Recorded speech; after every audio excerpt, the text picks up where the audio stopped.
নমস্কার, জ্যোতির্ময় দেবশ্রী। আজকে আলোচনা করব খুবই বিশেষ একটি গুরুত্বপূর্ণ বিষয় নিয়ে, যেটা হলো এর আগেই আমি আলোচনা করছিলাম ট্রানজিট নিয়ে। বৃহস্পতির ট্রানজিট, বৃহস্পতি অতিচার গতি নিয়ে ট্রানজিট করছে। অতিচার গতি নিয়ে 18 অক্টোবর ট্রানজিট করছে মিথুন রাশি থেকে সন্ধ্যাবেলা 7:45 কর্কট রাশিতে, এবং এই কর্কট রাশিতে বৃহস্পতি ট্রানজিট করে আবার এখানে পুনর্বসু নক্ষত্রতেই থাকবে, যেটা বৃহস্পতি নক্ষত্র। এই নক্ষত্রতেই আবার বৃহস্পতি এখানে বক্রী হবে 11th নভেম্বর। 11th নভেম্বর বক্রী হয়ে আবার 5th ডিসেম্বর বক্রী অবস্থাতেই মিথুন রাশিতে চলে আসবে। এই যে বৃহস্পতি অতিচার গতি শুরু করেছে এই বছর, এটা চলবে আগামী 8 বছর ধরে, এবং এই অতিচার গতিতে আমরা বিভিন্নভাবে পৃথিবীর বিভিন্ন জিনিস যেরকমভাবে পরিবর্তন হতে দেখছি, জলবায়ু থেকে শুরু করে রাজনৈতিক পরিস্থিতি, অর্থনৈতিক পরিস্থিতি এবং সব কিছুই, মানে যত পরিস্থিতি যা দেখছি খুব দ্রুত বদলাচ্ছে, পুরোটাই এই বৃহস্পতির অতিচার গতির ফলে। সুতরাং এই অতিচার গতিটা এতটাই গুরুত্বপূর্ণ, আমি চেষ্টা করছি প্রত্যেকটা রাশি আলাদা আলাদা করে বলার জন্য। আজকে এখন বলবো কর্কট রাশি, সিংহ রাশি এবং কন্যা রাশি। কর্কট রাশিতে বৃহস্পতি অতিচার গতি নিয়ে ঢুকবে 18 অক্টোবর, এবং এখানে 5th ডিসেম্বর অবধি থাকবে। তার মধ্যে 11th নভেম্বর বক্রী হবেন, এবং বক্রী অবস্থাতেই ঢুকবেই পুনর্বসু নক্ষত্র নিয়ে। পুনর্বসু নক্ষত্রেই বক্রী হবে, এবং বক্রী অবস্থাতেই আবার 5th ডিসেম্বর চলে যাবে মিথুন রাশিতে। কর্কট রাশির ফলাফল, কর্কট রাশিতে অভূতপূর্ণ শুভ দিক আমরা দেখতে পাবো। এমনিতেই কর্কট রাশিতে বৃহস্পতি উচ্চস্থ স্থান, সেখানে বৃহস্পতি যখন ঢুকবে তখন কর্কট রাশির জাতক জাতিকারা এই সময়টুকু, আমি যে সময়টুকু স্প্যানটুকু বলছি, সেটা হচ্ছে 18 অক্টোবর থেকে 5th ডিসেম্বর অবধি। এই স্প্যানটুকুর মধ্যে কর্কট রাশির জাতক জাতিকা মানে অভূতপূর্ব নানান বিষয় শুভ দিক এরা দেখতে পারবেন। প্রথমত দেখতে পারবে অর্থনৈতিক দিকে এরা বিভিন্নভাবে শুভ দিক পাচ্ছে, মানে শুভ ফল পাচ্ছে। অনেক কর্কট রাশির জাতক জাতিকারা আছেন যারা এতদিন ধরে একটা অর্থনৈতিক প্রবলেমের মধ্যে ভুগছিলেন, অর্থনৈতিক সমস্যার মধ্যে ভুগছিলেন, তাদের এই সময়টা খুব ভালো। ব্যবসাপাতির উন্নতি হবে, কর্মের জায়গায়, চাকরির জায়গায় উন্নতি হবে, এবং সব দিক থেকে অর্থনৈতিক উন্নতি হবে। অনেক কর্কট রাশির জাতক জাতিকারা এই সময় কোনো একজন ব্যক্তির সঙ্গে, বা কোনো অনেক ব্যক্তিও হতে পারে, ভালো ভালো ব্যক্তির সঙ্গে, উচ্চ প্রতিষ্ঠিত বড় বড় নাম করা ব্যক্তি, খ্যাতনামা ব্যক্তি, এদের সঙ্গে পরিচিত হবেন, এবং এদের দ্বারা অনেক উপকারে উপকৃত হবেন। এবং কর্কট রাশির জাতক জাতিকাদের এই সময়টা জ্ঞানের ভান্ডার, যেহেতু বৃহস্পতি ঢুকেছে, বৃহস্পতি জ্ঞানের দেবতা, সেহেতু এই সময় জ্ঞানের ভান্ডার, এদের অনেকটাই জ্ঞানের ভান্ডার সংগ্রহ করবে, এবং ইন ফিউচারে, ভবিষ্যতে এটা কিন্তু কাজে লাগাতে পারবে। যাদের বিবাহের যোগাযোগ হচ্ছিল না, তারা এই সময় বিবাহর যোগাযোগ পাবে। বৃহস্পতি আমরা জানি যে 3টি ঘরে দৃষ্টি দেয়, পঞ্চম ঘর, সপ্তম ঘর এবং নবম ঘর।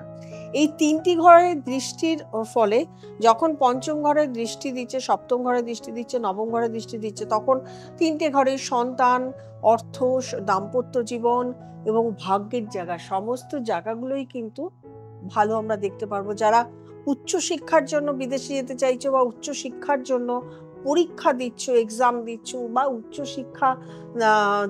উচ্চশিক্ষা করেছো, ভালো চাকরি চাইছো, প্রত্যেকটা ক্ষেত্রে কিন্তু তোমরা ইমপ্রুভমেন্ট দেখতে পারবে। প্রেম করেছো, বা ভালোবাসা হয়েছে, কারোর সঙ্গে ভালোবাসার সম্পর্ক হয়েছে, সেই জায়গা থেকে বিয়ের দিকে এগোবে।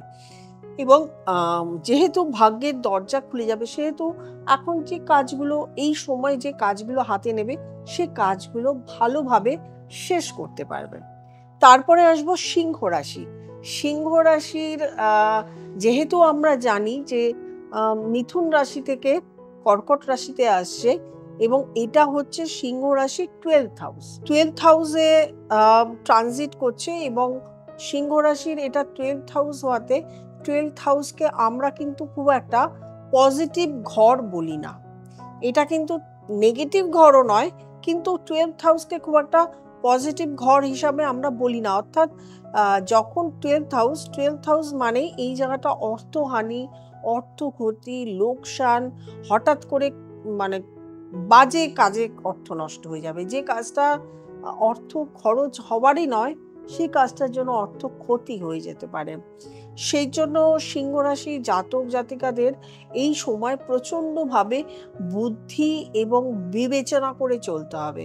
যদি বুদ্ধি বিবেচনা না করে হঠাৎ কোনো সিদ্ধান্তে চলে আসো, তাহলে কিন্তু এই সময়টা প্রবলেম ক্রিয়েট করতে পারে।